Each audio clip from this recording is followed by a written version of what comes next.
Entonces, voy a repetir solamente un poquito. Buenos días. La sesión 3, vamos a ver esta parte, el sumario del día de hoy. Vamos a revisar el aula virtual, la distinción de la contabilidad de sociedades y contabilidad financiera, la distinción de la contabilidad financiera y contabilidad administrativa y el tema de la sesión para comprender la vinculación entre el marco normativo de la contabilidad y la teoría contable. Me voy al aula virtual ahora sí, chicos. ¿Ya la están viendo? Sí, Hola, hola ya, chicos. profesora. Bueno, miren, Sí, ¿qué es lo que puse el día de ayer a hoy? Reorganicé la información, integré el video de la sesión 4, coloqué este documento que es una introducción al marco normativo, pero lo más interesante de esto es que tiene una infografía que les hice a ustedes para que veamos las dimensiones de la contabilidad. O sea, ya hemos hablado que la contabilidad es un lenguaje, es la memoria, es una memoria y es una evidencia que crea información para ayudar a verificar y controlar los eventos que suceden en la organización y tiene que contar con un método, con una sistemática, con una teoría, ¿no? Las dimensiones de la contabilidad también hemos comentado que es una ciencia, si es un lenguaje, también es una técnica, pero también es todo un arte tratar de articular en un lenguaje procesos que permitan que las organizaciones realicen las actividades, pero al mismo tiempo tener un flujo de información económica claro, veraz y oportuno. Por ello, porque es muy compleja la contabilidad, pero sobre todo porque se focaliza en tratar de registrar todas las actividades de orden económico de la empresa, van a surgir varios tipos de contabilidad. Está la contabilidad financiera o general, antes se le llamaba general, pero no realmente, ahorita con todo el desarrollo de las normas de información financiera y esta parte, de los manejos económicos y incluso también por la cuestión de los grandes fraudes que han existido en la historia, pues se ya reconoce como contabilidad financiera. Está la contabilidad administrativa, la de costos y la de sociedades. Yo solamente les voy a decir de qué se tratan esas contabilidades, pero no es materia de esta UEA. ¿Sí? La contabilidad fiscal que va a estar muy ligada con la contabilidad financiera, porque tiene que ver con una observación, digamos, muy fuerte que tenemos que hacer la contabilidad financiera de toda la normatividad fiscal, y uno de los ejemplos es precisamente cuando uno hace un pago de honorarios, cuando uno hace pagos de sueldos y salarios. Y está la contabilidad gubernamental, que es otro ámbito, es exclusivamente para los entes públicos. Hay un código agrupador exclusivo para los entes públicos, hay una normatividad muy rígida respecto de la contabilidad gubernamental, en donde yo les podré decir que muchas instancias gubernamentales están sufriendo por trasladar de la contabilidad tradicional a la contabilidad gubernamental. Hay otro caso también que tiene que ver con la contabilidad gubernamental y está ligado con la contabilidad de costos. Hace 4 años hubo un cambio en la normatividad de la administración pública, en donde la presupuestación y los ejercicios se iban a registrar bajo el principio, el método de presupuesto base cero, y eso implica cambios en la contabilidad, para que vean que hay muchas, es como una red de teorías que tienen que estar bien articuladas, y eso es lo que hace muy complicado la comprensión de la contabilidad, principalmente para los administradores, que con justa razón dicen, pues nosotros no decidimos estudiar contabilidad, pero como vamos a ver más adelante, son los administradores los que no solamente son responsables de hacer su trabajo, sino que son responsables solidarios si el contador no hace su trabajo. Bueno, ¿cuáles son los instrumentos de la contabilidad? Evidentemente está el marco normativo, teórico, técnico, las NIF, el marco conceptual. Debe haber personal capacitado, deben tener sistemas de información, y evidentemente está el marco normativo legal. En el marco normativo técnico ya tenemos las NIF, ya también les puse más información ahí, ¿no? Cada una de estas contabilidades y con todo lo que desarrolla la contabilidad va a tener diferentes tipos de usuarios. Están los proveedores, acreedores, clientes, beneficiarios, entre otros. O sea, todos aquellos con los que la organización interactúa al exterior de la organización y que de alguna forma tienen intereses respecto de la salud económica que la entidad pueda tener. También están los administradores y los empleados. Un administrador que no se preocupe por su contabilidad, pues va a tener serios problemas de mantenerse en su puesto. Los órganos de control, de supervisión y de vigilancia legal y técnica. Aquí, por ejemplo, nosotros tenemos, todas las organizaciones privadas tienen órganos de control y supervisión externa, y son los órganos fiscalizadores. El SAT, en primer lugar, aunque les digo, el Seguro Social es el más agresivo en términos de fiscalización. Si el Seguro Social ustedes dejan de pagar las cuotas obrero-patronales de sus trabajadores, el Seguro Social en 2 meses llega y les embarga. Los procedimientos del sistema de administración tributaria son más lentos. El Seguro Social es muchísimo más expedito. Otros actores externos pueden ser, digamos, cuando uno está ligado a ciertas regulaciones específicas como las ambientales o cuestiones de comercio para evitar los monopolios. Entonces, sí es muy importante contar y tener bien identificados estos órganos de control externo, de supervisión y de vigilancia. Y bueno, hay otros que son los accionistas, los dueños y los patrocinadores, que son los que ponen el negocio en manos del administrador para que opere. Después aquí yo les hago una brevísima descripción de qué es la contabilidad financiera, qué es la contabilidad administrativa, qué es la contabilidad de sociedades, qué es la contabilidad de costos, cuál es la diferencia entre la contabilidad de sociedades y la contabilidad, aquí me equivoqué, aquí no va contabilidad de sociedades, aquí nada más es contabilidad fiscal y contabilidad gubernamental. Ya después les hago toda esta referencia sobre las NIF que ya las vimos en una presentación. Después de esto, ya vieron ustedes lo de la jerarquía normativa, ya habíamos visto todo esto. ¿Qué más les coloqué aquí? Les coloqué un ejemplo comparativo derivado de uno de sus trabajos, particularmente del de César, Karen y Fernanda.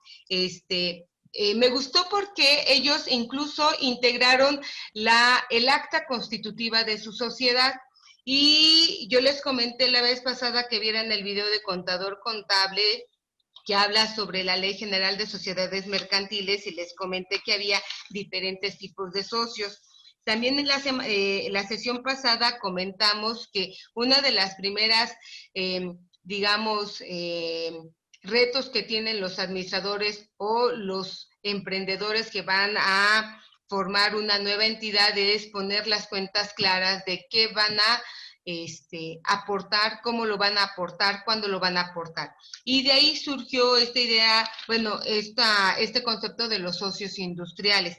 Entonces, ya le mandé a Cristian la retroalimentación de su tarea, pero eso me hizo pensar que tenía yo que explicarles a ustedes esta identificación y hacer un ejemplo de la constitución de la sociedad, ¿no?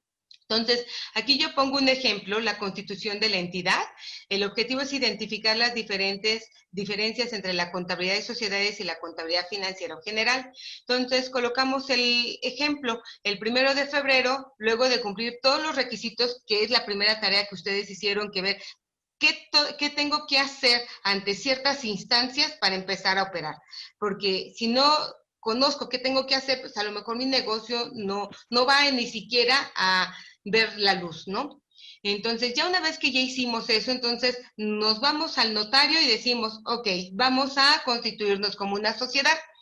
Y tenemos, hay un procedimiento para el caso de las sociedades anónimas que se les asigna un número de acciones específicas para poder vivir, ¿no? Entonces, Las acciones que se le autorizan son el capital autorizado que se le a esta sociedad anónima es de 3.800.000. Lo dividen en acciones cuyo valor de acción va a ser de 1,000 pesos. Eso les da un total de acciones ordinarias de 3.800. Pero en el momento del acuerdo, ellos deciden que no todas, bueno, resulta que no todas las acciones se van a vender, solamente se van a emitir 3,000 acciones y van a dejar pendientes por emitir 800 acciones. Es decir, que no va a entrar a la constitución de la sociedad lo correspondiente de esas 800, de esos 800 acciones que corresponden a 800,000 pesos. Ahora bien, emiten 3,000 acciones, pero los socios que tienen disponibles en ese momento solamente van a poder adquirir 2,500 acciones. Pero no solamente eso, o sea, son 3 socios que dicen, sí, dice el socio A, yo voy a comprar 1,000 acciones, el socio B, yo voy a comprar 800 acciones, el socio C va a comprar 700 acciones. Eso da un total de 2,500 acciones. Cuando hablamos de acciones suscritas son como una especie de contrato de compra de acciones, ¿ok? Van frente al notario en el momento de la constitución de la sociedad y dicen, yo voy a adquirir este número de acciones. Y ahí van a decir cuándo lo van a pagar. Y también ahí se dice qué pasa si ellos no cumplen con el compromiso del pago de esas acciones. ¿Ok? También en ese momento hay 2 acuerdos. El primer acuerdo es que el socio que no pueda cumplir con el pago de la suscripción deberá pagar de contado 10% del valor incumplido por rescisión de suscripción. ¿Por qué es bien importante? Porque el negocio está contando con esa inversión de dinero para operar. Luego tenemos que el socio que esté interesado en la adquisición de más acciones deberá pagarlas al valor vigente en el momento de la adquisición, y esa es una particularidad de las acciones de las sociedades anónimas de capital variable, porque las acciones, este valor de origen va a ir cambiando con el tiempo. Ok. También se hace otro acuerdo, ya que uno de los socios va, y me acordé mucho porque 2 de ustedes, 2 equipos, tienen en su aportación de los socios un terreno. Entonces, esta aportación de los socios del terreno, hay que valorarlo muy bien. Ahorita vamos a ver con ello, pero en este ejemplo también hay un socio que aporta un terreno y él dice, yo aporto mi terreno, pero siempre y cuando ustedes se hagan cargo de una deuda que yo tengo. Entonces, los otros socios aceptan que la persona aporte el terreno, pero además, se va a hacer cargo la nueva entidad de una deuda que tiene este socio. Eso implica que la aportación de ese socio tiene que ser más para poder cumplir con su valor de suscripción. Ahorita lo vamos a ver, ¿no? Entonces son estos 3 acuerdos, y si son acuerdos deben de estar plasmados en la escritura, ¿no? Ahora, ¿qué hicimos? Los socios presentaron el pago de sus acciones como sigue. Aquí está la descripción de la aportación, el socio que lo aporta, el total y el total de las acciones. Y este es un cuadro muy importante porque nos va a permitir hacer el primer registro y la identificación de la dualidad económica, ¿no? Entonces tenemos aquí puros bienes. Esto que estoy en la primera columna es dinero en efectivo, letras por cobrar, mercancía, mobiliario, terreno, edificio y préstamos por pagar. Entonces, si se dan cuenta, por ejemplo, aquí el socio A que dijo que iba a comprar 1,000 acciones, en una primera, estas 1,000 acciones corresponden a 1,000,000 de pesos, pero solamente dio 750,000, digamos, lo correspondiente a 750,000 pesos en bienes. El socio B también dijo que iba a comprar 1,000 acciones, lo que corresponde a aquí me parece que me equivoqué, 800, sí, el socio B no, el socio B, es cierto, el socio B aquí me equivoqué, son 800 acciones que corresponden a 800,000 pesos, solamente aporta 500,000, le quedan por restar 300,000. El socio C, también aquí me equivoqué porque el socio C son 700 acciones, lo que corresponden a 700,000. Estos datos, aquí, este es 800 acciones y estas son 700 acciones. El socio C es lo interesante. Él compró 700 acciones que corresponden a 700,000. Aporta en bienes 900,000, pero también aporta su deuda. Entonces, para que se le reconozca la deuda, él tuvo que aportar más de lo que en bienes para que le quede un saldo, digamos, total de aportado el costo de sus acciones, 700,000 pesos, ¿no? Y aquí, Cristian, César, Karen y Fernanda tienen que separar con de manera muy clara las aportaciones de los socios. Si van a decir que van a aportar 100,000, pues no pueden ser 100,000 en determinado, con diferentes tipos de bienes, ¿no? O sea, hay que ser muy claros en toda esta parte del detalle de la aportación. Luego tenemos el resumen de la composición del capital inicial, que es nuestra primera operación contable. Todo esto que ustedes están viendo de azul, verde y café corresponde a contabilidad de sociedades. No es necesario que ustedes lo hagan, pero es necesario que lo comprendan.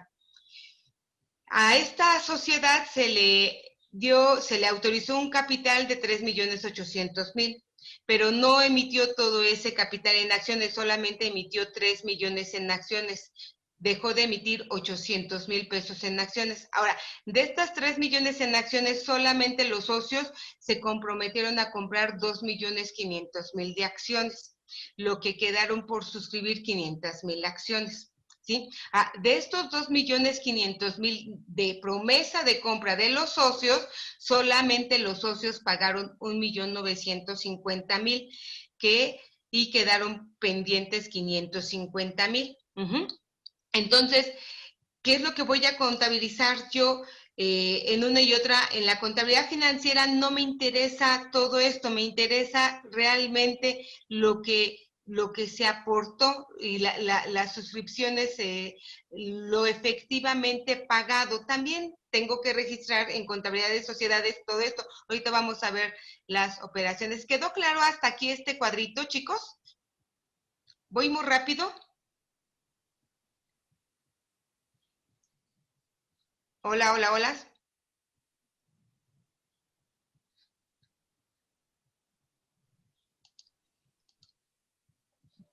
¿Chicos? Bueno.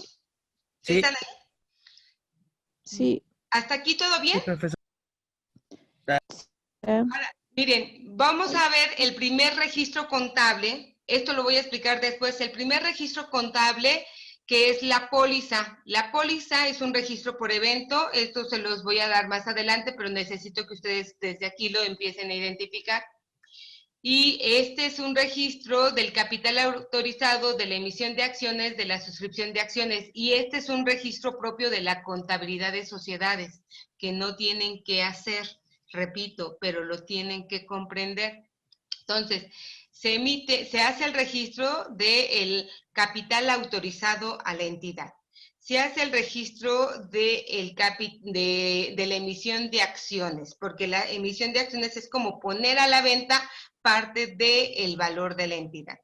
Se hace el registro de las acciones suscritas por los socios, es decir, de esos contratos de compra de acciones que hacen los socios respecto de esta entidad. Hasta aquí es la contabilidad de sociedades. Ahora vamos a hacer el segundo registro, que también va a ser una póliza y va a ser un registro propio de la contabilidad financiera o general. Y aquí sí, ¿qué es lo que vamos a registrar? La aportación efectiva de los socios. Ese va a ser su primer registro para todos los equipos. Una vez que identifiquen con claridad, que hagan este cuadro con claridad de qué aporta cada socio en términos de detalle de bienes, podemos registrar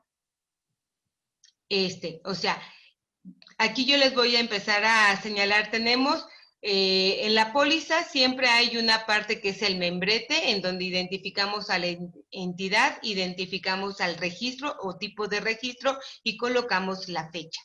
Posteriormente viene el rayado de la póliza, que es muy parecido en muchos otros formatos contables. Aquí empezamos con el número de cuenta. Yo ya se las iba a poner, pero decidí no ponerlas porque vamos a ver hoy el código agrupador. Luego tenemos un espacio en donde tenemos las cuentas de cargo y de abono. ¿A qué se refiere este espacio? Que nosotros vamos a colocar el nombre de las cuentas que van a ser afectadas en este registro. Entonces tenemos una cuenta de caja que va a ser afectada, una cuenta de documentos por cobrar, una cuenta de mercancías, una cuenta de terrenos, una cuenta de edificios y una cuenta de mobiliario. Estas cuentas van a ser afectadas con un movimiento que se llama cargo. Los cargos se registran en un lado de la cuenta, lo vamos a ver hoy, por eso, pero esa es una cuestión, me estoy adelantando un poquito, todo eso se los voy a explicar el día de hoy. Los cargos se van a registrar en el lado del debe de la cuenta, que también lo vamos a ver. Por parte de los movimientos de abono se van a registrar dos cuentas. Préstamos por pagar por ese préstamo que está absorbiendo la entidad por el socio que aportó el terreno y la cuenta de capital social por la aportación de los socios efectivamente presentada. Entonces aquí tenemos que ambos me suman igual. Esta suma es lo que se va a conocer como partida doble, que también lo vamos a ver. Después de esto, entonces tenemos en el rayado de la póliza el número que identifica la cuenta. Las cuentas que se cargan, una columna de las cuentas que se cargan y una columna de las cuentas que se abonan. Una columna de parcial, si en un momento dado este monto de cargo pueda ser constituido de varios montos pequeñitos. También lo vamos a ver más adelante. Y una columna de los movimientos en el haber, bueno, la columna de los movimientos en el debe, la columna de los movimientos en el haber. Entonces, vean, cargo y debe van ligados, solamente que en cargo nosotros colocamos el nombre de las cuentas y en la columna de debe vamos a colocar el monto que se hace en esa operación. Lo mismo pasa con las cuentas de abono y el haber. Cuando nosotros decimos que se abona a la cuenta de préstamos por pagar, es un movimiento en el lado del haber por esta cantidad. Finalmente viene una descripción de la operación, descripción, registro de aportación de los socios como se encuentra establecido en el acta, escritura constitutiva. Aquí hay que poner el nombre del acta o escritura constitutiva de la entidad en el libro de actas y con base en los recibos, ¿no? Entonces, elaboró, revisó y autorizó. Para ustedes, esto sí va a aplicar en su constitución. Tienen que detallar con claridad cada uno de los bienes aportados. En el caso de aquí se detallan las letras de cambio originales, estas, de los documentos por cobrar, ¿sí? Y también se le está colocando, por ejemplo, y el compromiso del socio que garantice que el importe es recuperable dentro de los primeros 60 días, porque tampoco podemos llenar a una entidad nueva con cuentas por cobrar incobrables, por decirlo así, que sean de deudores que no son confiables. Detallar el producto, cantidad, costo unitario y total de cada uno de los bienes debidamente verificados. Y esto es bien importante. Muchos socios piden que todo lo que aporten los socios sean verificados por peritos. Detallar el tipo de mueble, cantidad, costo unitario y total del equipo inmobiliario, ¿sí? Este mobiliario para saber cuál es su tiempo de vida, porque eso yo lo tengo que registrar. Detallar los documentos originales, ubicación, superficie, planos, tanto de los terrenos como demás construcciones. Recuerden que nosotros estamos aceptando terreno y edificio, ¿sí? Necesitamos contar, porque además después de, una vez que forma parte de la entidad, nosotros tenemos que hacer el cambio de propietario de la entidad. Y se deben identificar a las personas acreedoras de este crédito, ¿no? Entonces, este debe ser, esto sí va a ser materia de su práctica. Entonces, yo sugiero que que le echen un ojo a este documento, que revisen, que se adentren y en función a este ejemplo, con este cuadrito, puedan ustedes construir los datos y la información para sus primeros registros, ¿no? El primer registro que nosotros tenemos que hacer es este, ¿no? El que dice registro propio de la contabilidad financiera. No vamos a hacer registros de contabilidad de socios. Ahora, este es un ejemplo exclusivamente para una sociedad anónima, que es la más común. En el caso de las sociedades, por ejemplo, las de comandita simple o las de responsabilidad limitada, tienen otro tipo de el principio es el mismo, solamente que las restricciones de adquisición y las restricciones de no pago de acciones suscritas son muchísimo más eh, rígidas, ¿no? ¿Hasta aquí alguna duda, pregunta, compañeros, chicos? Ninguna. Ninguna, ok. Luego aquí yo coloqué unas ligas de consulta sobre la normatividad jurídica. Coloqué la liga de la Cámara de Diputados y su biblioteca para que revisen ahí la legislación. También les coloqué la liga del CINIF, en donde está el informe anual del CINIF, para que observen en qué intervienen en materia de normatividad técnica. Coloqué una nueva tarea que es, con base en toda esta información, pues hay que ver, ustedes propongan una discusión en torno a un escándalo financiero reciente, y tenemos muchos nosotros, ¿no? ¿Estamos? ¿Dudas, preguntas hasta aquí, chicos? No, profesora. No, ¿verdad? Ahora sí, bueno, está toda esta información. Espero que esta información, voy a corregir esos detalles que tiene mi documento, pero espero que les pueda ser esclarecedor para ahorita su práctica, ¿no? Ahora sí, me voy a mi presentación del día de hoy. Entonces, yo les iba a comentar, voy a empezar por el final, que es lo de la contabilidad. Ok, ¿están viendo esta presentación? Sí. Chicos, miren, esta es una comparativa de la contabilidad financiera, que está del lado izquierdo y del lado derecho, y la contabilidad administrativa, que está del lado izquierdo. Entonces, es muy importante señalar que lo que vamos a hacer nosotros va a ser contabilidad financiera, aunque va a estar muy ligado con la contabilidad administrativa. La contabilidad financiera sirve para usuarios internos y externos de la organización y está destinado a apoyar la toma de decisiones financieras. Por su parte, la contabilidad administrativa solamente está destinada a usuarios internos y principalmente está destinada a identificar la planeación estratégica de cómo cambiar ciertos esquemas operativos y ciertas decisiones económicas internas y transacciones internas de la organización. En el caso de la contabilidad financiera, se deben de cumplir todos los requisitos fiscales y normativos en materia de información financiera que ya vimos. En el caso de la información de la contabilidad administrativa, generalmente hablamos prácticamente de análisis históricos de lo que ha significado el costo de ciertos eventos internos, productos de decisiones administrativas, ¿no? Por ejemplo, ¿qué decisión administrativa? Poner una sucursal nueva, o abrir o cerrar una sucursal en algún espacio, o fusionar dos áreas administrativas. Ese tipo de cosas orientadas a todas las acciones de la estructura administrativa. Ejemplo de uso de la contabilidad financiera es valorar la compañía, conocer el resultado económico de la compañía y saber los compromisos de la compañía y su relación con el patrimonio. El ejemplo de uso para la contabilidad administrativa es evaluar políticas administrativas, qué tan efectivas fueron, qué tan ineficaces también fueron, conocer cómo opera, qué tan costosa es una determinada área, en fin. Como sistema, la contabilidad financiera es obligatoria. es la historia económica de todas las decisiones de la organización y ya lo que hemos visto, un lenguaje especializado y una fuente de consulta.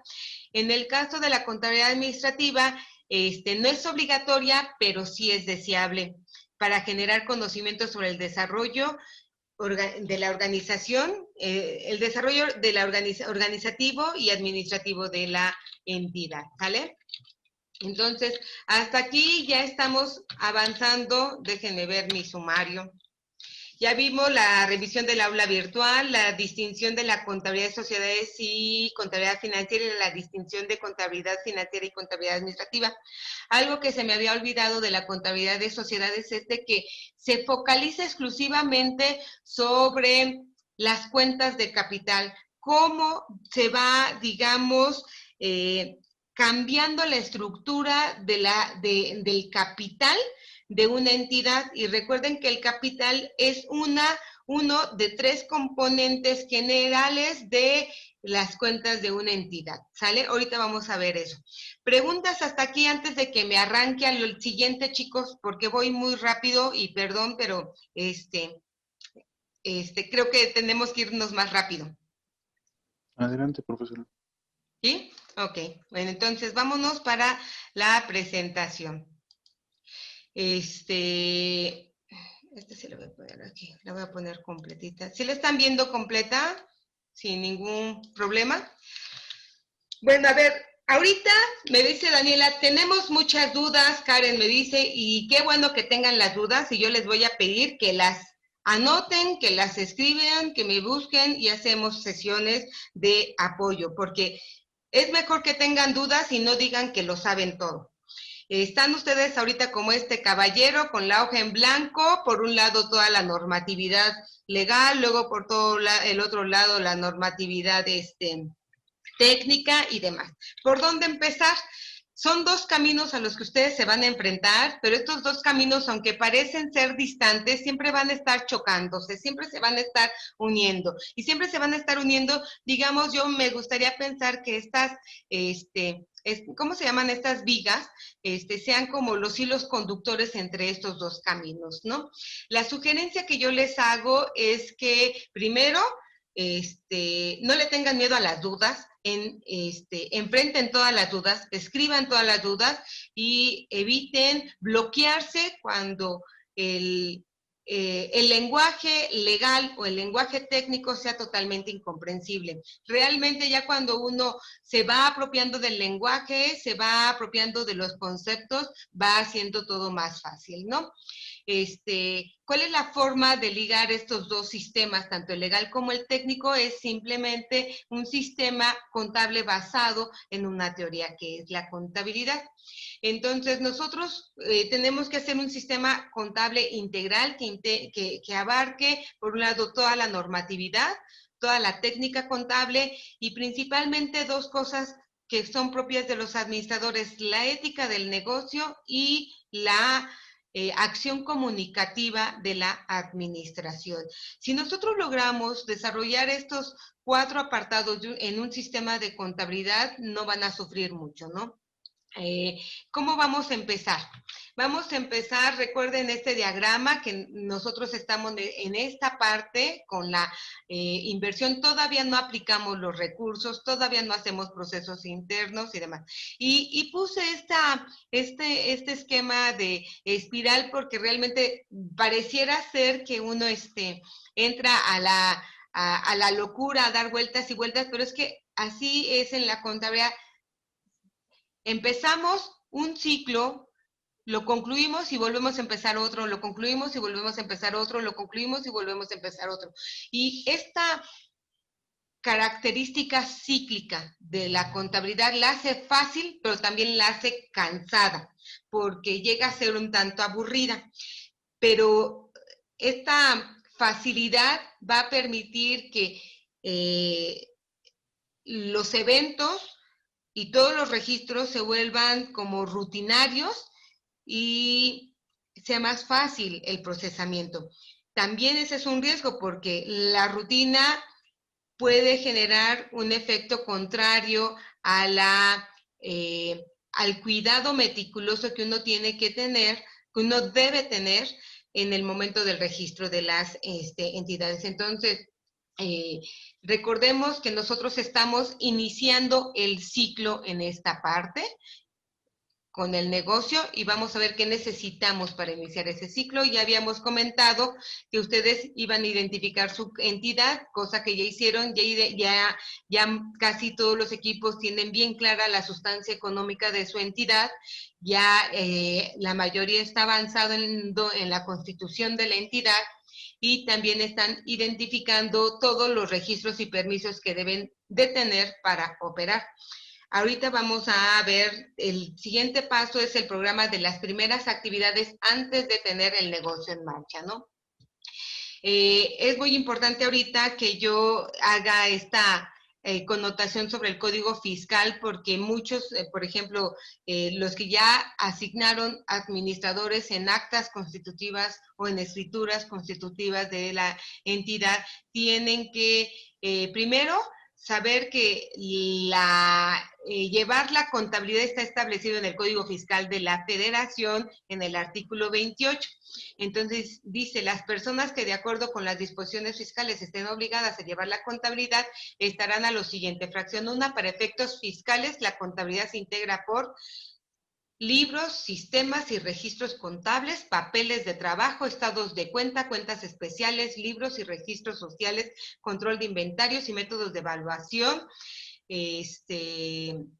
discos, cintas o cualquier otro medio procesable de almacenamiento de datos, los equipos o sistemas electrónicos de registro fiscal y sus respectivos registros, ¿no?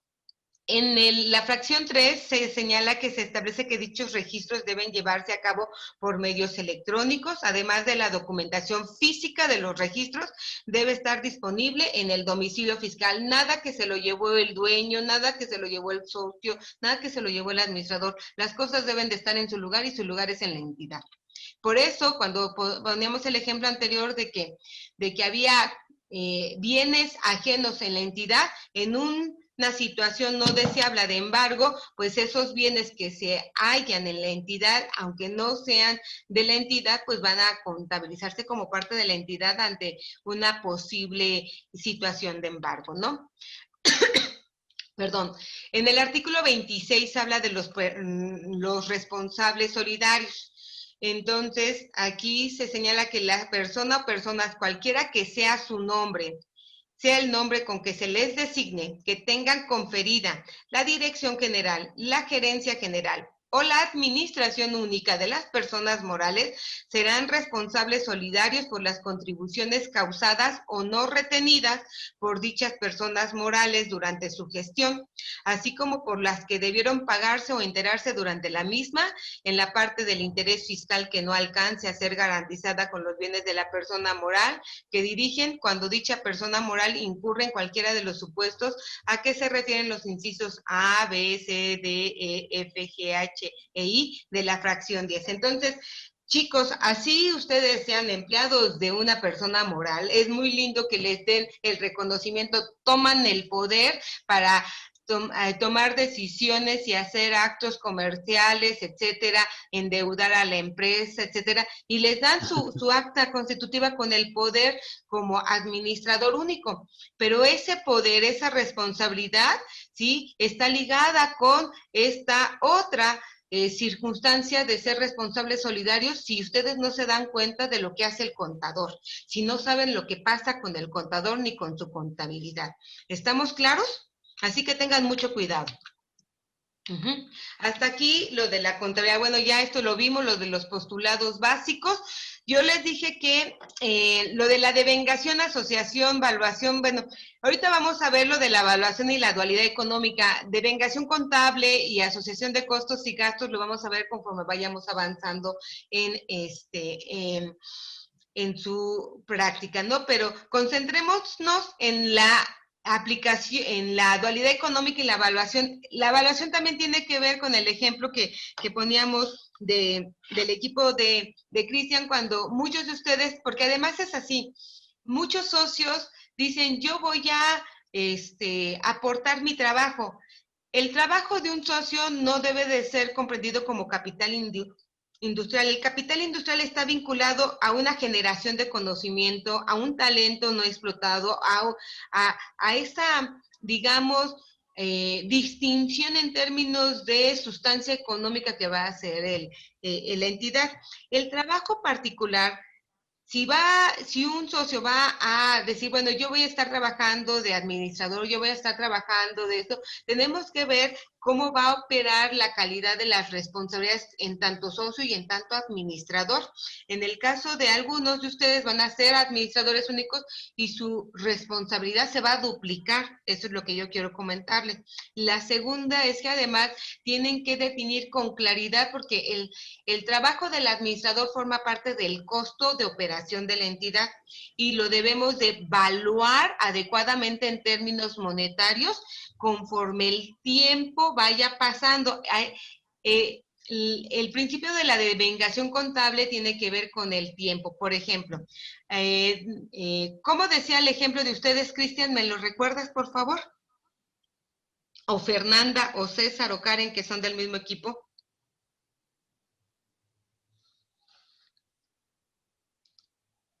¿Están o no están?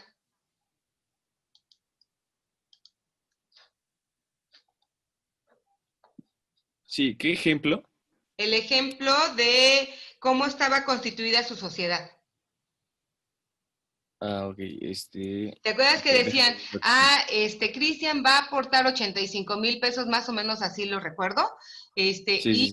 va a trabajar como administrador, pero no me dijeron, por cuánto tiempo, cuánto va a valer ese trabajo del administrador, de esos 85,000 pesos, cuánto va a ser del mobiliario y cuánto va a ser del trabajo. Esa especificidad la tienen que hacer, pero Sí, el sobre todo desglose, ¿no? avanzar en valorar de manera adecuada el trabajo que cada uno de ustedes va a aportar, porque esa valoración va a formar parte de los costos operativos de la entidad. Y esa valoración se tiene que hacer con base en el tiempo conforme vaya sucediendo. No sé si me estoy explicando. Sí. ¿Sí o no? Sí. Sí, profesora. Sí, Ok. profe. Lo vamos a tratar de ver con mayor detalle, perdón, pero es que así es la contabilidad. Entonces, para identificar, nosotros tenemos que, todo lo que vamos a aportar a una sociedad debe de estar debidamente valuado en términos económicos, en términos monetarios. En el caso de tener este tipo de acuerdos en donde algunos de los socios van a trabajar en la parte operativa, no van a desarrollar una idea, no van a aplicar conocimiento, digamos, especializado como esta idea de patentes y demás, van a trabajar en la parte operativa. Por eso hay que tener mucho cuidado sobre el capital industrial, porque el capital industrial tiene otro tratamiento. Cuando solamente vamos a participar en la operación de la entidad, tenemos que ver cada cuándo le vamos a pagar, cada cuándo vamos a valorar, pero aquí es bien importante, esta valoración de ese trabajo que van a aportar los socios debe de estar estipulado en cada uno de los acuerdos del acta constitutiva, ¿no? Uh-huh. Ahora bien, okay. Vamos a empezar. El tema de hoy es cómo empezar tanta maraña de conceptos que yo les he dado, de tanta normatividad y demás. Agarremos solamente uno de los principios, el de la dualidad económica. Recuerdan que todos los recursos deberán de estar registrados en una doble dimensión, tanto en la forma en la que están representados en bienes y tanto el origen, que son, si son internos o son externos, ¿no? Esa va a ser lo primero que nos debe de quedar claro. ¿Cómo lo vamos a hacer? Bueno, 3 conceptos. Son 1, 2, 3 conceptos: activo, pasivo y capital, que son grupos en donde se clasifican los recursos. ¿Qué vamos a clasificar en el activo? La aplicación de los recursos que están representados en bienes y derechos. ¿Qué vamos a representar en el pasivo? El origen de recursos que representan obligaciones con terceros. ¿Qué vamos a representar en las cuentas? En el capital vamos a integrar todos los recursos, todo el origen de recursos que representan el patrimonio de la entidad. De tal forma, nosotros tenemos, por un lado, un concepto de activo, en donde vamos a registrar bienes y derechos que tiene la empresa. Vamos a tener el pasivo, en donde vamos a registrar las obligaciones con terceros que tiene la empresa, y vamos a registrar el capital. Vamos a tener otro grupo que se llama capital, en donde vamos a tener el origen de recursos propio de la empresa, que van a estar en las cuentas de patrimonio o capital social. Precisamente porque existe esta primera dualidad, este principio de dualidad, siempre la contabilidad debe de plantearse que debe estar no en equilibrio, sino en igualdad. Yo no puedo tener más de lo que recibí, y si lo que recibí lo utilicé bien, voy a tener utilidades. Si lo que recibí lo utilicé mal en mi operación, voy a tener pérdidas, pero todo debe de plantearse y debe de mantenerse la igualdad. Por eso el activo debe ser siempre igual que el pasivo y el capital. ¿Estamos de acuerdo? Y por eso siempre en la contabilidad se utiliza de manera metafórica la idea de la balanza. Todos los registros contables, desde la póliza, pasando por el libro diario, por el libro mayor, etcétera, deben de buscar esta igualdad, a excepción de los libros mayores particulares de las cuentas, pero todos están vinculados con esta idea de la igualdad, activo igual al pasivo más capital. Ahora, ¿qué es lo que necesito yo saber para registrar los recursos? Ahora sí, viene la teoría contable, que es la teoría de la cuenta, ¿no? Bueno, esto es lo mismo. El activo lo vamos a clasificar en términos de su disponibilidad, el pasivo se va a clasificar en términos de su exigibilidad, y el capital contable se va a clasificar en función a el tipo de sociedad que constituya cada entidad, ¿no? Puede ser una persona física, pues es la aportación de los socios, pero si es solamente, si es una sociedad moral, pues tenemos que observar lo que marca la Ley General de Sociedades Mercantiles. Independientemente sea persona física o persona moral, en el capital contable se va a agregar un tipo de cuentas que se refiere a las utilidades o pérdidas, ¿no? Entonces, tenemos por un lado las aportaciones y los movimientos de las aportaciones de los socios, y por el otro lado los resultados en términos económicos a manera de pérdidas o ganancias de la entidad, ¿sale? Okay. Ay, Dios mío. Yo creo que me equivoqué. Me equivoqué a ordenar las diapositivas. Ahora bien, todos los recursos y clasificados en estas cuentas van a utilizar algo que se llama cuenta. Perdón porque repita mucho. Yo les decía que el problema de la contabilidad es el lenguaje. La cuenta es la unidad operativa de la contabilidad. Cada recurso va a tener su propia cuenta. ¿Sí? Es un instrumento que va a permitir registrar los aumentos y o disminuciones del activo, pasivo y capital, ¿sí? También es un instrumento que permite registrar los movimientos de otros dos tipos de cuentas, ingresos y egresos de una entidad. Su operación va a estar presente en todos los formatos, o sea, todo el movimiento, todos los actos que yo registre van a estar vinculados a una cuenta, sea en su aumento o en su disminución. La identificación de qué cuentas y la definición e identificación de los montos de afectación ya tiene que ver con la aplicación de la normatividad y también de la normatividad y la comprensión misma del evento económico que estoy registrando. La cuenta también es un registro donde se anota de forma clara, ordenada y comprensible aumentos o disminuciones de un recurso. La cuenta, en términos didácticos, se utiliza como una T o conocida como esquema de mayor o T de mayor, que es la representación gráfica de un libro contable o libro mayor. Esto ya no se usa en la realidad, antes sí se usaba.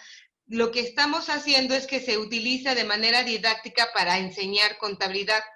Sí se usa el libro mayor, lo van a ver, pero vamos a que ustedes utilicen estas T de mayor solamente en términos didácticos para que comprendan la operatividad de la cuenta. ¿Cuáles son los componentes de la cuenta? Los componentes de la cuenta, en donde vamos a tener una cuenta por cada tipo de recursos, es el nombre de la cuenta, del bien o recurso que yo tenga, de la obligación que yo registre o del tipo de patrimonio, el tipo de acciones, capital social, capital contable que yo utilice. Esta se utiliza para todos los tipos de recursos de la entidad, sea en su aplicación o en su origen. Entonces yo voy a poner aquí arriba el nombre de la cuenta. Del lado izquierdo de la T se va a llamar el debe. Los movimientos en el debe se llaman cargo. Las cuentas al final de cada periodo yo debo de sumar el total de los movimientos en el debe y se van a llamar total de movimientos deudores. Y podrá tener saldo deudor. ¿De qué depende el saldo? De que sean más, en términos cuantitativos, los movimientos en el debe que los movimientos en el haber. Ahora, el lado derecho se llama haber, los movimientos en el haber se llaman abonos. Al final de cada periodo también se suman los movimientos y se van a llamar total de movimientos acreedores, y cuando el monto de los abonos sea superior al monto de los cargos, el saldo se va a llamar, va a ser un saldo acreedor. Vamos a ver cómo lo vemos de manera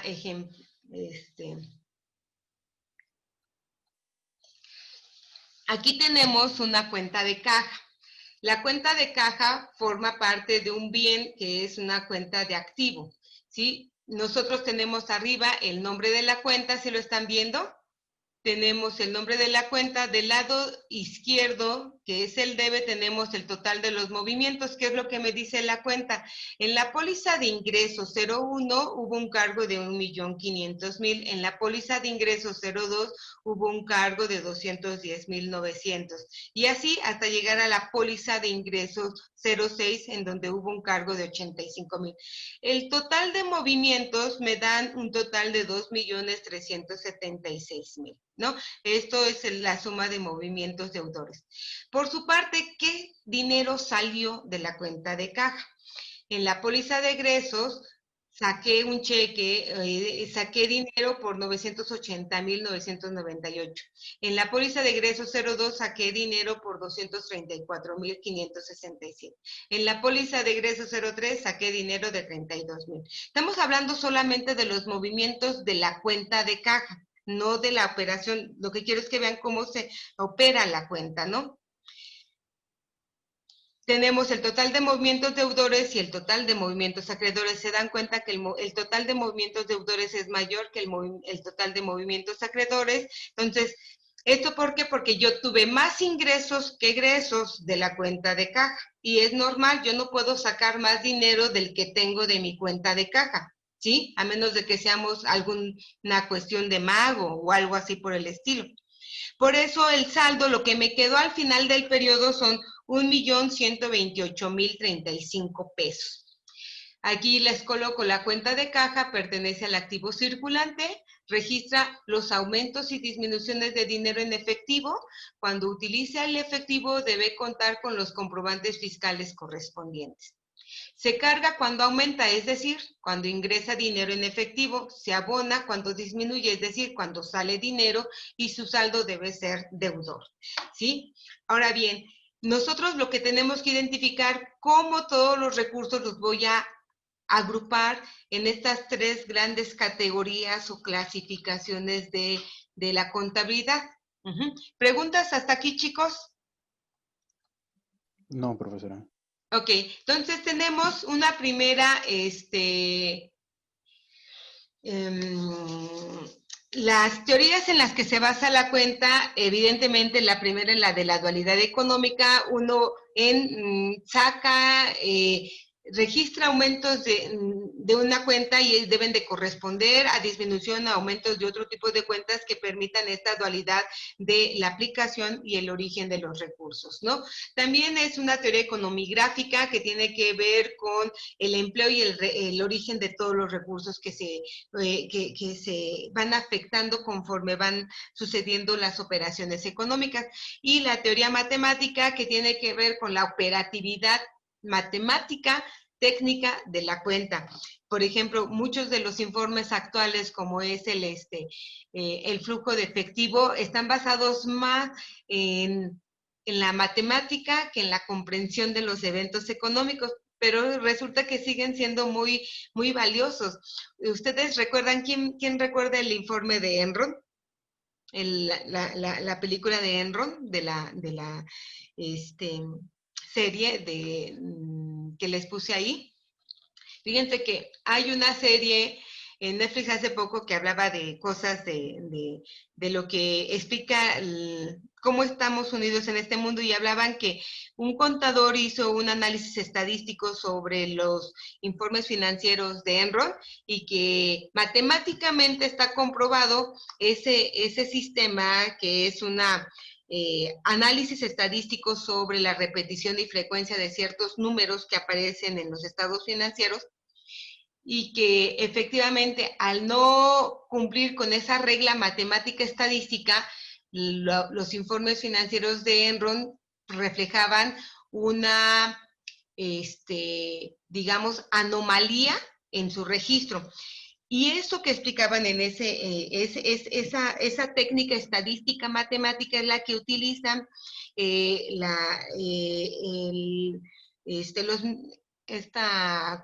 ¿cómo se llama?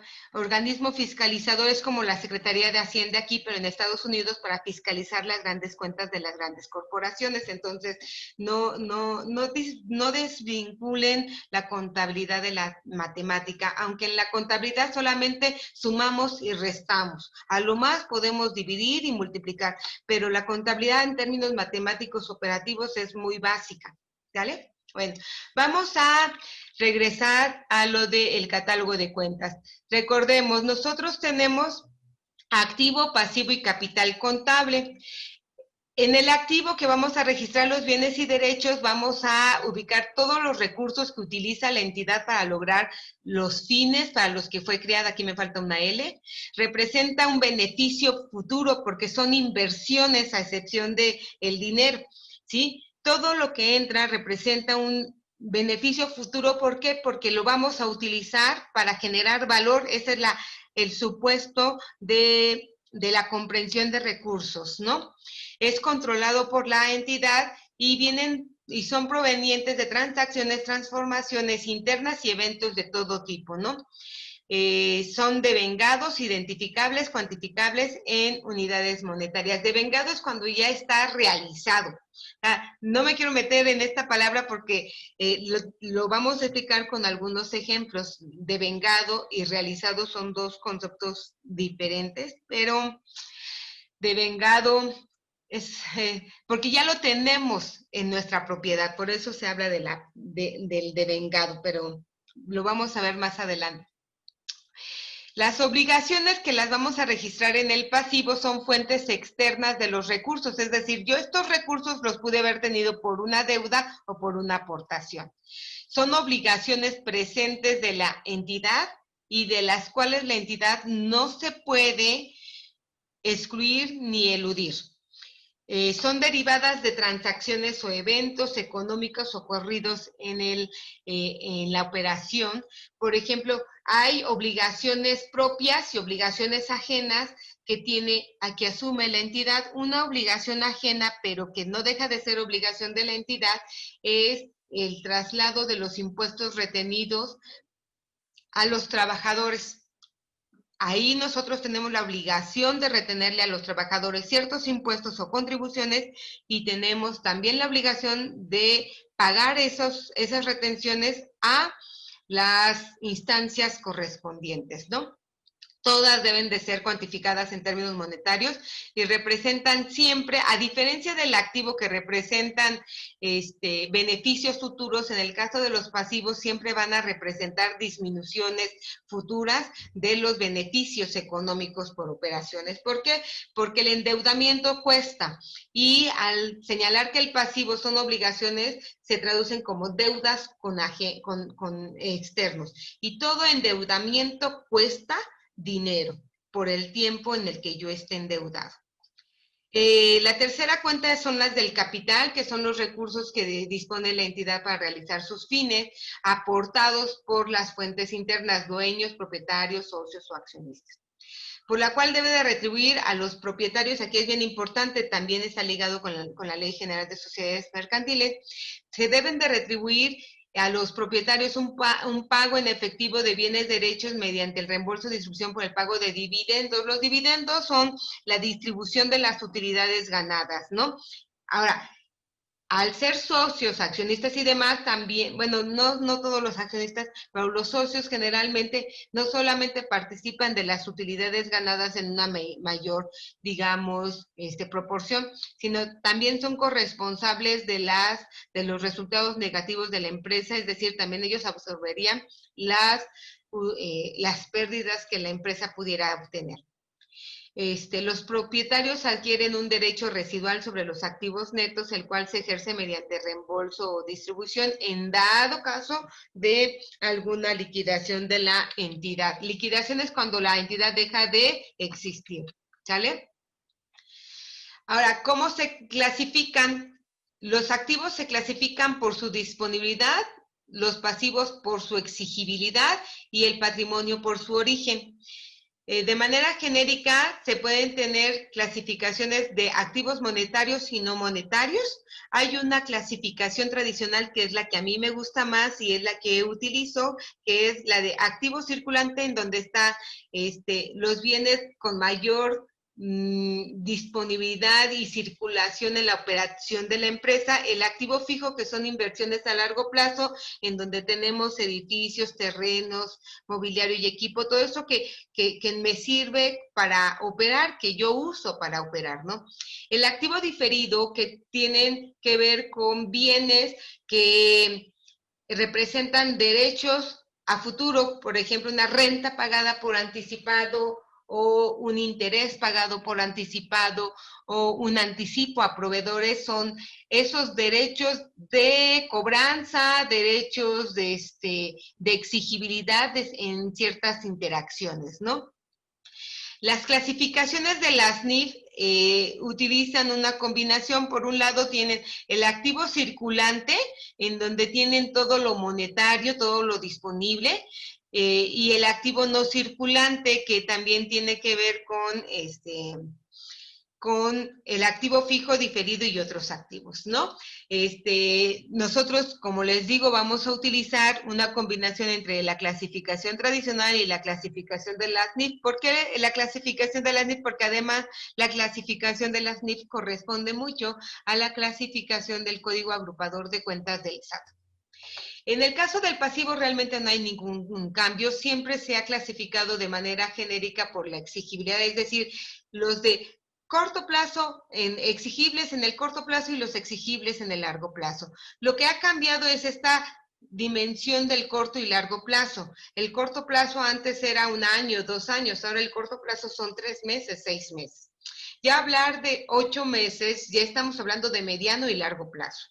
¿Sí? Pero necesitamos pensar que también las actividades económicas se han dinamizado cada vez más, ¿no? Y en el caso del capital, aquí todo depende nuevamente del tipo de entidad que el tipo de personalidad jurídica que hayan decidido ser cuando se configuran como persona moral. Cada personalidad jurídica, una sociedad anónima, una sociedad de responsabilidad limitada, de comandita simple, una cooperativa, e incluso una asociación, van a tener configuraciones de capital contable diferente, ¿no? Y también por la cuestión de si son lucrativas o no lucrativas. Pero nuevamente eso es mucho de contabilidad de sociedades. Aquí vamos a utilizar capital social, como la aportación de los socios y las cuentas de resultados, pérdida o utilidad, nada más, ¿sale?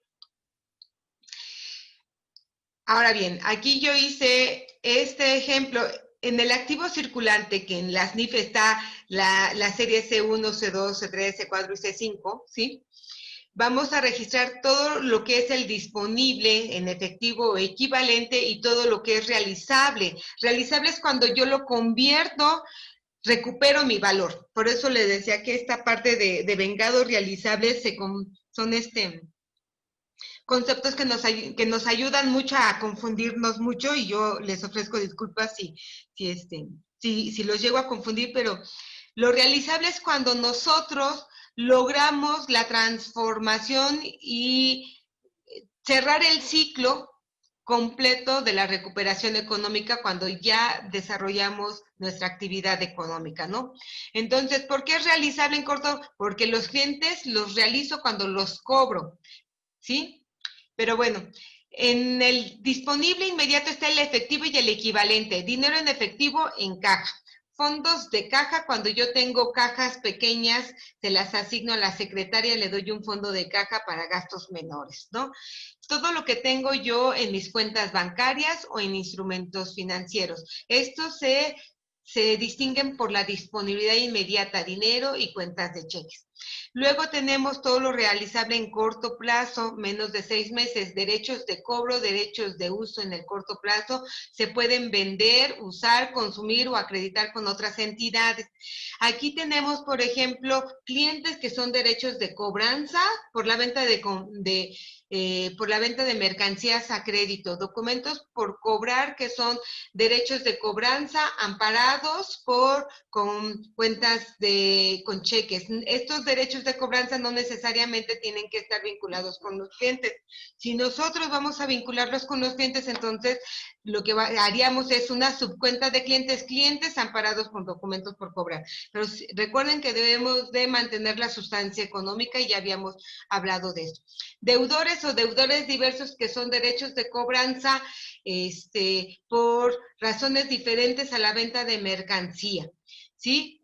Funcionarios y empleados tiene que ver con préstamos o anticipos de sueldos a funcionarios y empleados. Y aquí tenemos dos cuentas de impuestos, IVA acreditable y IVA pendiente por acreditar. Se lo señalo ahorita, pero esto requiere clase especial. El IVA acreditable es el IVA que yo pago cuando compro cualquier cosa o pago cualquier servicio. ¿Por qué? Porque el IVA acreditable es un impuesto que no paga la empresa, lo paga el trabajador, ¿no? Pero lo vamos a ver más adelante. Los inventarios, mercancías, todo lo que tiene que ver con almacén estarían aquí. Anticipos a proveedores, papelerías, propaganda. Esto yo particularmente lo metería en activo diferido, pero aquí ya derivado de los cambios de las NIF se coloca en el corto plazo, que son inversiones que se van consumiendo en el tiempo. La papelería, la propaganda, las primas de seguro, las rentas pagadas por anticipado o intereses pagados por anticipado. Esto, desde papelería hasta acá, hasta los intereses pagados, son inversiones que se consumen con el tiempo o las uso en el tiempo, ¿sale? Por eso no me gustan estas clasificaciones, pero así lo tiene las NIF, ¿no? Vamos con el siguiente, el activo no circulante, que tiene que ver con el activo fijo, y en las NIF está en la norma C6, y los intangibles que están en el NIF, en el boletín C8, ¿no? Aquí hay que hacer una cuestión. Todas las inversiones en activo fijo son inversiones que se deben consumir o que se desgastan en el tiempo. Están pensadas para que la compañía pueda operar. Todas las inversiones, a excepción del terreno, les pasa algo con el tiempo que se llama depreciación. La depreciación de los activos fijos es una disminución de valor de mercancía, sea por su uso, por el avance tecnológico o por el deterioro natural del bien. Entonces, los edificios, un edificio nuevo, el día de hoy, dentro de 20 años, no va a ser el mismo ni va a tener el mismo valor, ¿están de acuerdo? La maquinaria, mobiliario y equipo, muebles, equipos de transportes, todos estos bienes van a tener cuentas asociadas que van a ser las depreciaciones acumuladas. Las depreciaciones acumuladas también van a formar parte de estas cuentas de activo, pero con una operatividad diferente. Los activos intangibles, que son derechos de autor, patentes, marcas, todo lo que tiene que ver con propiedad, y ahora sí, propiedad intelectual de la empresa, ¿no? Aquí, por ejemplo, se coloca gastos preparativos. Yo gastos preparativos los vincularía con los, no lo plantearé aquí, pero aquí está. Vamos a utilizar mucho esta cuenta de gastos preparativos y gastos de constitución, que son todas esas inversiones que ustedes van a hacer al inicio, que como no van a estar relacionados con un ingreso, forman parte de un bien que se va a ir amortizando en el tiempo, y eso está establecido en la ley del impuesto sobre la renta, por ahí del artículo 31. Y bueno, otros fondos a largo plazo, etcétera, ¿no? Depósitos en garantía, inmuebles no utilizados, pagos anticipados a largo plazo, en fin, estas cuentas casi no se utilizan. El pasivo a corto plazo, que tiene que ver con deudas, con externos de la empresa. El primer acreedor que podemos tener es el proveedor, a quien le debemos por la compra de mercancía a crédito, acreedores diversos, a quien le debemos por la compra de cualquier otro bien que no sea mercancía, documentos por pagar, acreedores bancarios, anticipos de clientes. ¿Por qué? Porque si nosotros recibimos un anticipo de clientes, asumimos una obligación de entregarle su mercancía en el momento adecuado, pactado. Si yo no, muchas ocasiones, si yo no le entregamos su mercancía, podemos tener problemas de cumplimiento. Y aquí, al igual que en el activo circulante, en el pasivo a corto plazo tenemos cuentas de IVA, IVA causado, IVA pendiente por causar o IVA por pagar o IVA a trasladar. A mí no me gusta la palabra causado, me gusta más la palabra a trasladar. ¿Por qué? Porque es el IVA que nosotros cobramos cuando vendemos, porque nosotros lo trasladamos. Creo que es más clara el concepto del traslado al causado, ¿no?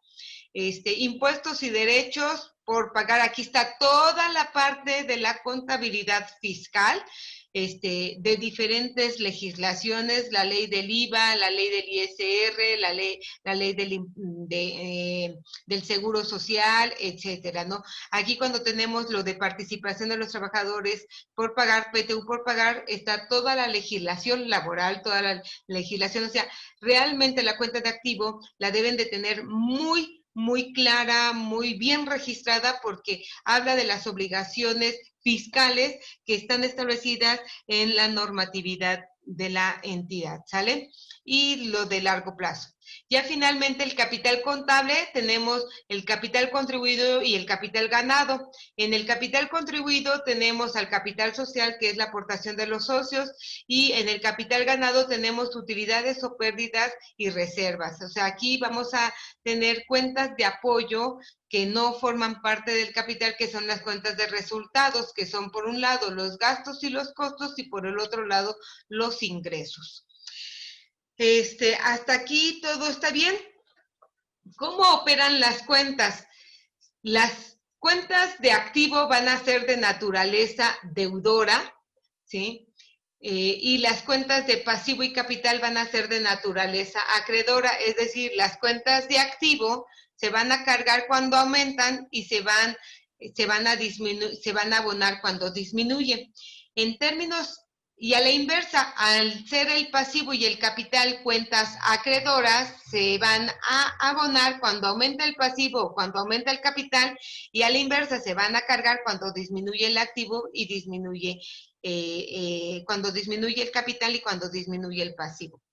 Esta regla tan simple es la que va a permitir la dualidad económica y la igualdad de activo igual a pasivo más capital. Recuerden, las cuentas de activo son cuentas de naturaleza deudora. Por eso se van a cargar cuando aumentan y se van a abonar cuando disminuyen. Las cuentas de capital y de pasivo son cuentas de naturaleza acreedora. Se van a abonar cuando aumentan y se van a cargar cuando disminuyen. Aquí la cuestión es hacer todo el desagregado de la comprensión del evento económico que nosotros vamos a registrar. ¿Sale? Preguntas, dudas hasta aquí, chicos. Ya no les voy a explicar los de resultados porque eso es de otra cosa. Perdón por irme tan rápido, pero dudas, preguntas hasta aquí. No, profesora. Mucha información, pero no es cosa de digerirla. ¿Quién está hablando? Porque no tienes tu nombre. A ver. Daniel, de la Rosa. Ay, Daniel, perdón. Sí, esta es mucha información, pero todavía les falta más información, pero sí necesitaba yo abarcar toda esta información. ¿Quieren hacer un ejemplo? ¿O están cansados? ¿O me querían decir algo sobre su práctica?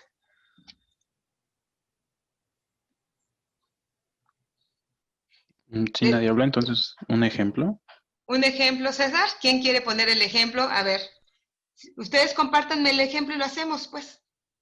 De la aportación de sus socios. A ver, díganme. En mi empresa vamos a registrar la aportación de los socios. ¿Cómo van a aportar?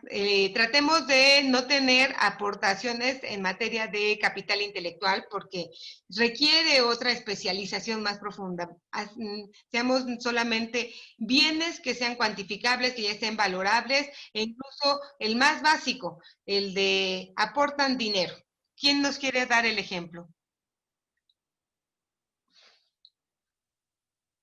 ¿Nadie se anima? Se los voy a poner yo. ¿Sí han visto un meme que dice que las clases en Zoom parecen clases de espiritismo? Porque yo me la paso diciendo, ¿alguien está ahí? ¿A poco no, chicos? Ni siquiera para mis bromas me responden. Poquito. Sí, pero mi verdad es que se traba un poquito mi computadora. Pero verdad, ni para mis bromas responde. A ver, ¿sí están viendo la máquina en mi pantalla? No. A ver. No. Ya la voy a poner. Aportación de los socios, ¿no? Registro de la... Hay diferentes tipos de eventos. Entonces, el registro de la aportación de los socios. ¿Quién me quiere darse el nombre de su compañía?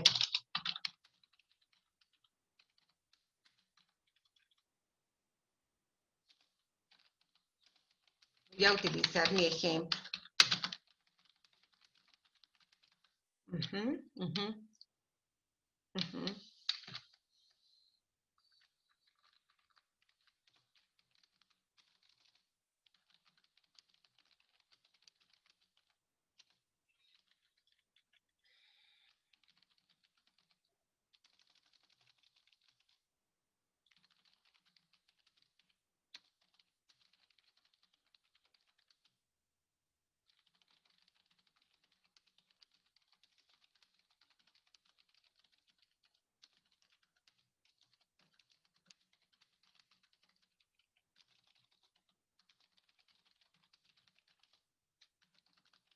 Socio A presenta un cheque de caja por 1,000,000 de pesos.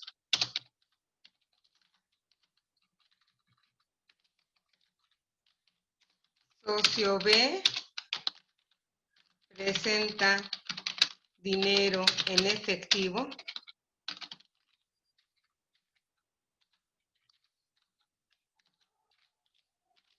por 500,000 pesos. Así de simple, ¿no?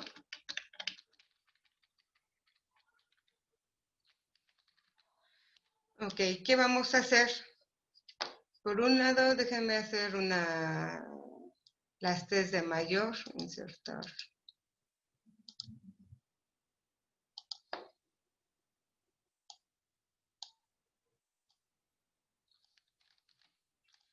Lo vamos a hacer primero solamente en test de mayor porque después les voy a explicar los registros, ¿no?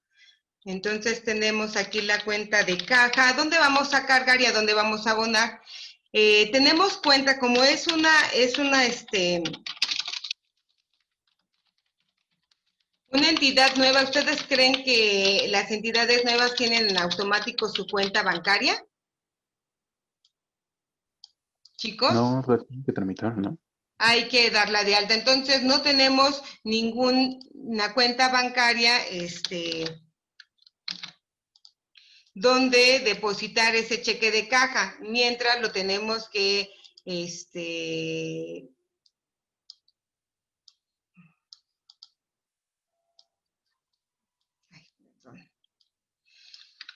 que registrar en la cuenta de caja.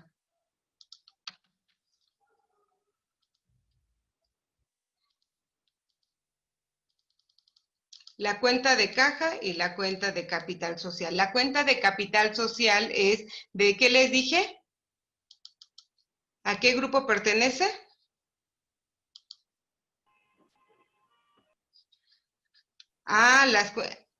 Son cuentas de acreedoras y la cuenta de caja es una cuenta deudora. Entonces, vamos a cargar en el asiento de apertura, ¿cuánto está entrando a la caja de la nueva entidad?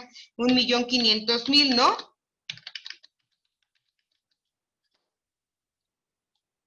Sí, profesor.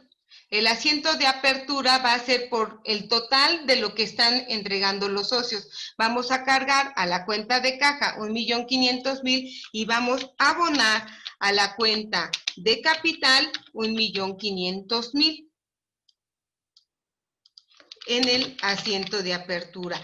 Este primer asiento es el que me va a permitir hacer tengo que hacer la póliza, tengo que hacer mi asiento de diario y todo el proceso contable que se los voy a explicar la próxima clase, pero me va a permitir ya una vez que lo haga mi balance general inicial. Entonces, por un lado, yo tengo la cuenta de caja, en el debe, un movimiento en el debe. No sé dónde está. El movimiento en el debe de este lado, ¿sí? Del lado de la cuenta, un movimiento de cargo de 1.500.000, que significa está aumentando mi caja en 1.500.000.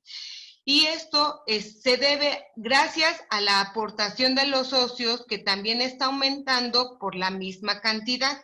Entonces, tengo la aplicación de recursos en caja de 1.500.000 y el origen de recursos en el patrimonio, en la cuenta de capital social de 1.500.000. Esta operación también es muy fácil, porque nos permite no solamente observar la dualidad económica de ese 1.500.000 que tiene la entidad, sino que también nos permite visualizar el principio de la partida doble. El movimiento en el debe de 1.500.000 corresponde a la suma o el total de los movimientos en el haber, que en este caso también corresponde a 1.500.000. Para que yo tenga esa partida doble, cada uno de los recursos y las cuentas que yo voy a afectar en cada transacción deben de estar claramente identificados. No sé si sirvió el ejemplo, César. Sí, profesora, gracias. ¿Algún otro ejemplo, caso? Recuerden, es que estaba yo pensando en cómo ponerle aquí las líneas, pero no se me da. ¿Sale? No puedo. ¿Preguntas, dudas, chicos? Ya. Para la próxima voy a llamar mis clases de contabilidad clases de espiritismo. ¿Verdad? Ahora sí, Daniela, ¿tenías algunas dudas? Ya le resolví todas, profesora. ¿Las resolviste? Ay, qué bueno que fue sin mi ayuda. Gracias. No, al contrario, gracias a usted, profesora. Ok, ¿alguna otra duda? También puse el criterio de los trabajos en equipo. ¿Quién falta por equipo?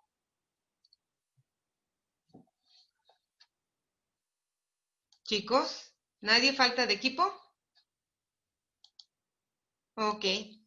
Bueno, si el día de hoy en la tarde todavía hay chicos que están sin equipo, los voy a asignar o van a trabajar solos. Ya veré como, dependiendo de lo que vea en sus tareas, ¿sale? Pues por mi parte es todo. Si no hay más dudas, díganme, los veré la próxima semana. Si tienen alguna duda sobre las tareas que hay que entregar, me van diciendo, ¿sale? Profesora. Bueno, Profesora. cuídense mucho. Gracias Sí, igualmente. profesora, hasta luego. Hasta luego. Luego. Ya va a Gracias, empezar, profesora. va a empezar la contabilidad y no los voy a dejar descansar, así que necesito que se pongan las pilas, chicos. Sí, profesora. Bueno, descansen, Vale. cuídense. Igual. Vale. Bye. Adiós. profesora. Adiós.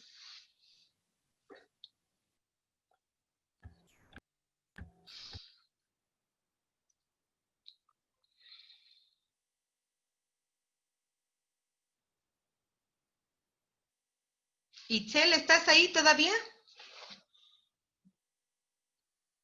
Sí, maestra, ¿qué pasó? Es que no te he visto actividad en el aula, por eso por eso ahorita que te vi, dije, bueno, te voy a preguntar. ¿Qué ha pasado? ¿Todo bien contigo? Sí, de hecho, como he estado trabajando, apenas me iba a empezar a meter a ver lo del aula. Ok, bueno, pero todo bien entonces, ¿no? Sí, todo bien, Perfecto. Bueno, cuídate mucho. sí. Profesora, yo tengo una duda. Sí, Josué Alejandro. Sí. A ver, ponme tu cámara. Se siente feo hablar con cosas Bueno, negras. Por favor. este, Dime, ¿qué duda tienes? Si no puedes, no te preocupes. ¿Qué duda tienes? tengo duda de lo de foro que Ajá. tenemos que hacer sobre un caso que nos acaba de decir de Mm, financiero, ujú. pero es por equipo, o sea, No, ese es individual. ese es individual. Ah, ok. Vale, vale, vale, ¿Sale? vale. Es Sí, igual que los otros. De hecho, me he puesto a leer sus foros y hay muchas imprecisiones, pero no me ha dado tiempo de contestarles a cada uno de los foros. Entonces, espero ya tener tiempo esta semana, pero sí ha sido bastante intenso ahorita. vale. Gracias, profesor. No, por nada, cuídate mucho, Josué. Eso también, profesora. Bye. Bye. ¿Alguien más, chicos? Oiga, profesora, Dime, Ernesto. ¿Cómo vas con tu práctica? bien, todo bien, creo. Pero tengo una duda, o no, bueno, no es duda, sino como que en la forma en que usted registró mi equipo, está mal Ah, a el nombre de ver, la ¿qué empresa. equipo? Déjame ver. Este, ¿Qué equipo son ustedes? O sea, Es, ¿integré a alguien mal en tu equipo? No, es que puso, bueno, en lugar no, de no, sino